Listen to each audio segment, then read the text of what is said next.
Yet how to pick the worthy ones when they were dead and gone? 'Twas Gryffindor who found the way, he whipped me off his head, the founders put some brains in me so I could choose instead. Now slip me snug around your ears, I've never yet been wrong. I've never yet been wrong.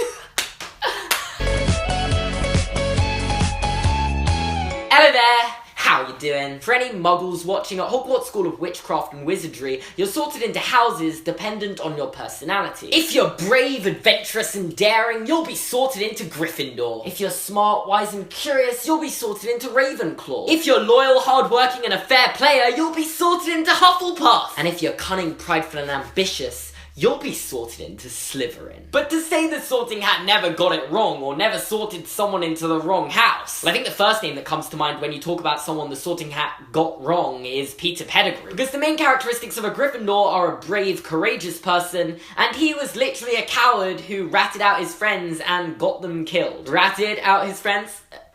No, okay. So I got thinking about why he was sorted into Gryffindor because it literally makes no sense. And upon doing research, I came across lots of other characters who don't really fit into their house, or more so, just fit into another house better, and this needs to be talked about. Firstly, we have Severus Snape. And this one's an interesting one because there's no doubt that Severus Snape has the characteristics of a Slytherin. And being a Slytherin was presumably the correct decision up until he found out about the prophecy about Harry, which in the Sorting Hat's defense was probably an unforeseen life experience that changed his personality. But after this, he stood up to Voldemort and asked him to spare Lily Potter, and then worked as a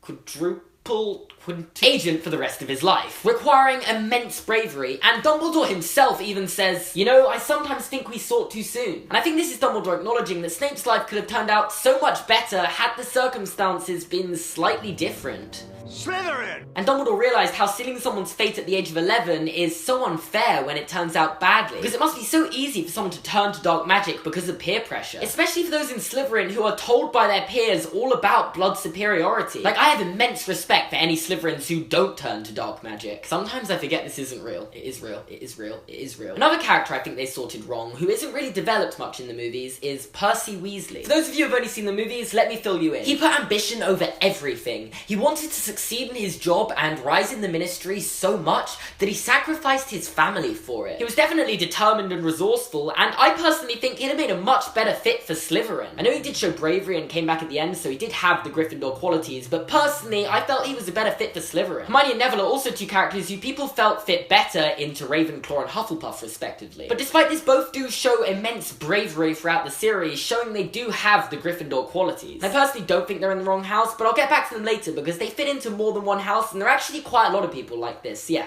I'll get back to that later. Another character who may have been sorted in the wrong house was Regulus Black, whose story isn't really shown in the movies at all. Like, the reason Harry Potter and the Deathly Hallows Part 1 is my least favourite Harry Potter movie is because they didn't have time for Regulus Black's story, but they had time to let Harry and Hermione dance for a solid minute of the film and let Hermione cut Harry's hair.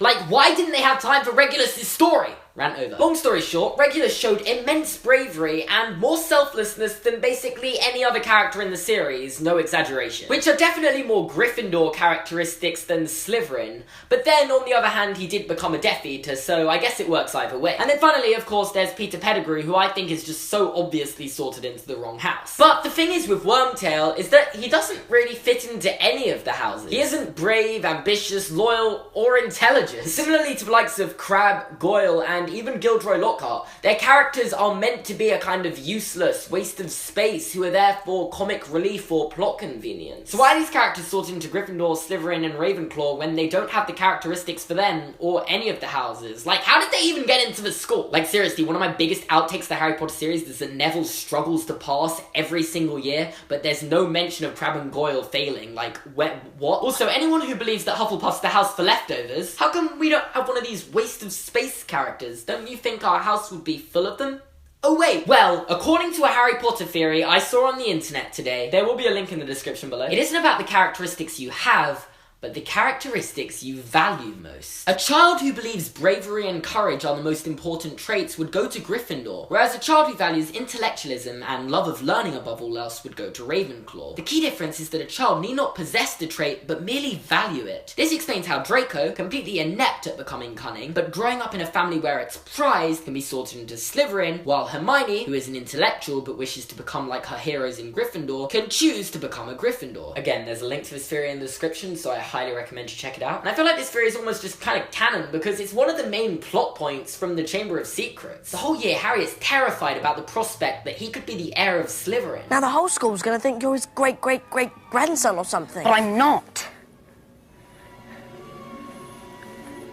I can't be. He can't deny the similarities between himself and Voldemort, but doesn't want to believe it. It only put me in Gryffindor because I asked not to be in Slytherin, said Harry in a defeated voice. Exactly, said Dumbledore, beaming once more, which makes you very different from Tom Riddle. It's our choices, Harry, that show what we truly are, far more than our abilities. Harry picked Gryffindor because it's the house known for the traits he valued. And I find this new piece of evidence very interesting because it might imply that the Sorting Hat has in fact never yet been wrong. To quote its Pottermore page, the Sorting Hat is notorious for refusing to admit when it's made a mistake in its sorting of a student. On those occasions where Slytherins behave altruistically or selflessly, when Ravenclaws flunk all their exams, when Hufflepuffs prove lazy yet academically gifted, and when Gryffindors exhibit cowardice, the Hat steadfastly backs its original decision. And when you think about it, there may be characters without the traits of their house, but there are definitely no characters who don't value the traits of their house. And this helps make sense of why the likes of Peter Pettigrew, Crabbe, and Goyle, who don't really fit into any houses because, you know, they're useless, got sorted into the houses they got sorted into. Crabbe and Goyle probably wanted to be in Slytherin, and their parents were in Slytherin, so some of the traits were probably passed down. Wormtail, despite not being brave, wanted to be brave above all, just like his friends. And of course he did sacrifice himself for Harry, leading to his demise at the end, to be fair. Lockhart, on the other hand, probably values the way he's able to manipulate people by using his intelligence to his advantage. Because technically speaking, he was quite smart. He just wasn't very good at magic. But even though he wasn't good at magic, he still had half the world convinced that he was one of the greatest wizards to ever live. So yeah, that basically explains it for all the characters that don't fit into any houses. But then there are the characters that fit into more than one house, meaning they have the qualities of 2 or more houses in some cases. Which is where I believe a hat stall comes in. I'm assuming a lot of you don't know what that is, so let me explain. It's an archaic Hogwarts term for any student whose sorting takes longer than 5 minutes. This is an exceptionally long time for the Sorting Hat to deliberate, and occurs rarely, perhaps once every 50 years. Of Harry Potter's contemporaries, Hermione Granger and Neville Longbottom came closest to being hat stalls. The Sorting Hat spent nearly 4 minutes trying to decide whether it should place Hermione in Ravenclaw or Gryffindor. In Neville's case, the Hat was determined to place him in Gryffindor. Neville, intimidated by the house's reputation for bravery, requested a placing in Hufflepuff.